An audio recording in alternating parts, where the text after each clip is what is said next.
اس زمن میں بات کی تو انہوں نے چپ سادھ لی۔ اپنی مراد کی وجہ پریشانی معلوم ہوئی تو حضور اکرم صلی اللہ علیہ وآلہ وسلم نے ارشاد فرمایا، فکر نہ کرو، حفصہ رضی اللہ تعالی عنہ کی شادی اس شخص کے ساتھ ہوگی جو حضرت ابوبکر رضی اللہ تعالی عنہ اور حضرت عثمان غنی رضی اللہ تعالی عنہ سے افضل ہے، اور عثمان رضی اللہ تعالی عنہ کی شادی اس خاتون سے ہوگی جو حفصہ رضی اللہ تعالی عنہ سے بہتر ہے۔ اپنے آقا و مولا صلی اللہ علیہ وآلہ وسلم کی بات سن کر حضرت عمر فاروق رضی اللہ تعالی عنہ کو اطمینان قلب ہو گیا۔ پھر حضور اکرم صلی اللہ علیہ وآلہ وسلم نے اپنے غلام و جانثار حضرت عمر فاروق رضی اللہ تعالی عنہ سے فرمایا، تم اپنی بیٹی کی شادی میرے ساتھ کر دو، اس سے بڑھ کر اور کیا خوش قسمتی ہو سکتی تھی۔ اور پھر حضرت عمر فاروق رضی اللہ تعالی عنہ نے اپنی بیٹی کا نکاح حضور اکرم صلی اللہ علیہ وآلہ وسلم کے ساتھ باوس 400 درہم کر دیا، اور وہ حرم نبوی میں داخل ہو کر ام المومنین کے اعزاز سے مشرف ہوئیں۔ یہ شادی شعبان 4 ہجری میں ہوئی۔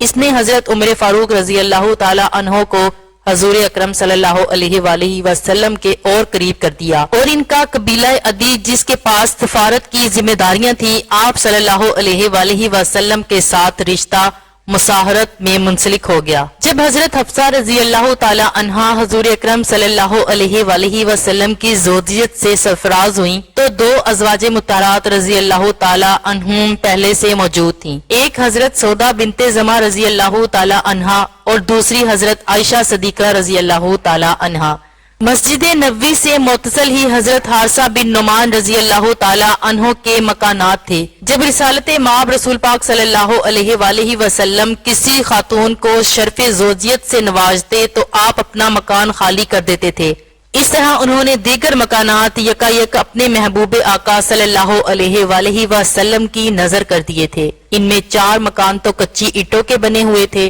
اور 5 مکان گارے اور کھجور کی شاخوں کے تھے۔ شادی کے بعد حضرت حفصہ رضی اللہ تعالی عنہ کو جس مکان میں رکھا گیا وہ مشرقی جانب تھا۔ حضرات شیخین رضی اللہ تعالی عنہما کے باہمی قریبی تعلقات کی وجہ سے امہات المومنین حضرت عائشہ صدیقہ رضی اللہ تعالی عنہا اور حضرت حفصہ رضی اللہ تعالی عنہا کی آپس میں گہری دوستی تھی، وہ ایک دوسری کے بہت قریب تھیں۔ ام المومنین حضرت حفصہ رضی اللہ تعالی عنہا کے مزاج میں قدر تیزی تھی، لہذا بعض اوقات گھریلو ماحول میں معمولی سی تلخی پیدا ہو جاتی تھی، لیکن اس مبارک گھر میں جلد ہی یہ صورتحال محبت و شفقت اور ملائمت و نرمی کی شیرینی میں تبدیل ہو جاتی تھی۔ حضرت عمر فاروق رضی اللہ تعالی عنہ فرماتے ہیں، اللہ کی قسم ہم عہد و جاہلیت میں عورتوں کو خاطر میں نہ لاتے تھے اور دبا کر رکھتے تھے۔ جب ہم مدینہ آئے تو ہمیں یہاں ایسے لوگ بھی ملے جن پر ان کی بیویاں حاوی تھیں، اور یہی سبق ہماری عورتیں ان سے سیکھنے لگیں۔ ایک دفعہ کسی کام سے متعلق کسی نے مشورہ کر دیا تھا،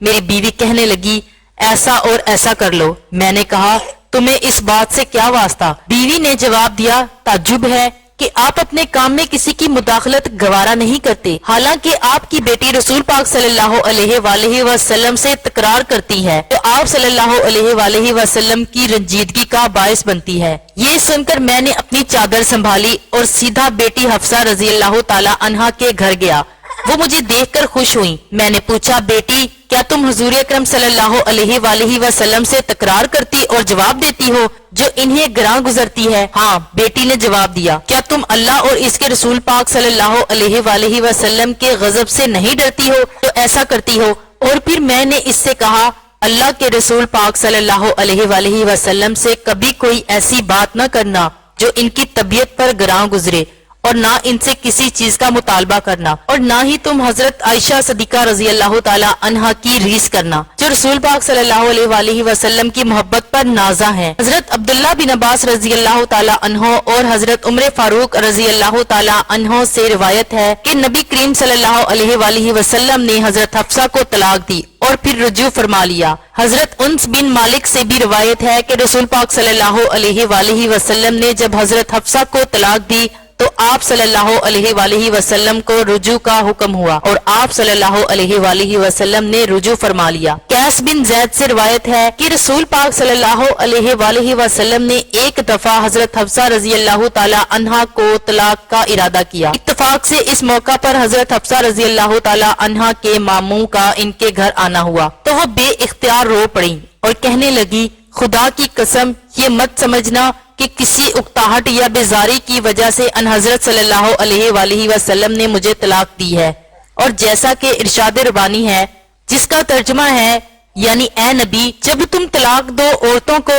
تو ان کو طلاق دو ان کی عدت پر اور گنتے رہو۔ اس وقت تک رسول پاک صلی اللہ علیہ وآلہ وسلم نے صرف پہلی طلاق کا ہی ذکر فرمایا تھا، جس کے بعد رجوع کا امکان تو باقی تھا، مگر رسول پاک صلی اللہ علیہ وآلہ وسلم سے کسی شکایت کی بجائے وہ ان حضور صلی اللہ علیہ وآلہ وسلم کا دفاع کرتے ہوئے ذمہ داری اپنے سر لے رہی تھی، جس سے ان کا جذبہ فدائت ظاہر و باہر ہے۔ حضور اکرم صلی اللہ علیہ وآلہ وسلم گھر تشریف لائے تو حضرت حفصہ رضی اللہ تعالی عنہا اپنی چادر سنبھالنے لگیں۔ رسول پاک صلی اللہ علیہ وآلہ وسلم نے فرمایا کہ جبرائیل میرے پاس آئے اور مجھے کہا کہ حفصہ سے رجوع کر لیں، وہ روزے رکھنے والی اور بہت عبادت گزار ہیں، یہ جنت میں بھی آپ صلی اللہ علیہ وآلہ وسلم کے ساتھ ہوں گی۔ بلا شبہ اللہ تعالیٰ کی طرف سے حضرت حفصہ رضی اللہ تعالی عنہا کے حق میں یہ ایک عظیم الشان گواہی ہے، جس سے آپ رضی اللہ تعالی عنہا کی روحانی مقام کا بھی اندازہ ہوتا ہے۔ دوسری روایت میں ذکر ہے کہ حضرت حفصہ رضی اللہ تعالی عنہا کی طلاق کی اطلاع جب حضرت عمر فاروق رضی اللہ تعالی عنہا کو پہنچی تو انہوں نے سخت فکر مندی اور گھبراہٹ کے عالم میں اپنے سر میں خاک ڈال کر کہا کہ میری بیٹی رسول پاک صلی اللہ علیہ وآلہ وسلم کے عقد میں نہیں رہے گی تو اللہ تعالیٰ عمر رضی اللہ تعالی عنہ کی کیا پرواہ کرے گا۔ حضرت عمر رضی اللہ تعالی عنہ کا یہ رد عمل ان کی کمال عاجزی اور انکساری کے ساتھ محبت رسول پاک صلی اللہ علیہ وآلہ وسلم کو الغرض حضرت عمر رضی اللہ تعالی عنہ اپنی تمام تر جرات اور حوصلہ مندی کے باوجود بہت فکر مند ہوئے تو خدا کو معلوم کیا بنے گا۔ اللہ تعالیٰ نے ان کی التجا سنی، چنانچہ دوسری روایت کے مطابق ان حضرت صلی اللہ علیہ وآلہ وسلم نے اس موقع پر بھی یہ فرما دیا تھا کہ اللہ تعالیٰ نے مجھے حفصہ سے رجوع کا حکم دیا ہے، اور اس کا ایک سبب حضرت عمر رضی اللہ تعالی عنہ پر اللہ تعالیٰ کی رحمت اور شفقت کا اظہار بھی ہے۔ چنانچہ آپ صلی اللہ علیہ وآلہ وسلم نے طلاق سے رجوع کر لیا۔ یہ واقعہ طلاق صحاح ستہ کی کتب ابو داؤد، نسائی، ابن ماجہ اور دیگر کتب طبرانی اور ابن سعد وغیرہ میں مذکور ہے، جو جائے اعتراض نہیں، کیونکہ عام حالات میں طلاق کی ناپسندیدگی کے باوجود عند الضرورت پر یہ ایک جائز و حلال امر ہے، اور نہ صرف خلاف تعلیم قرآن نہیں بلکہ اخلاقی لحاظ سے بھی اس میں کوئی برائی نہیں۔ عہد عثمانی میں جب اجمیوں کی ایک کثیر تعداد داخل اسلام ہوئی تو قرآن حکیم کی کتابت،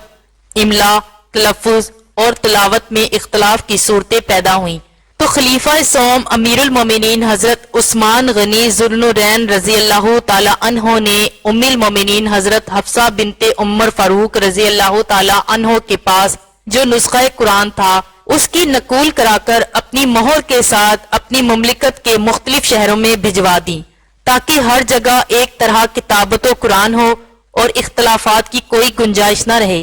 لہٰذا قرآن کی ترتیب و تدوین اور اس کی حفاظت کا سہرا ابھی ام المومنین حضرت حفصہ رضی اللہ تعالی عنہا کے سر ہے۔ سن 41 ہجری 59 برس کی عمر میں ام المومنین حضرت حفصہ رضی اللہ تعالی عنہا نے اس دنیا فانی سے کوچ کیا۔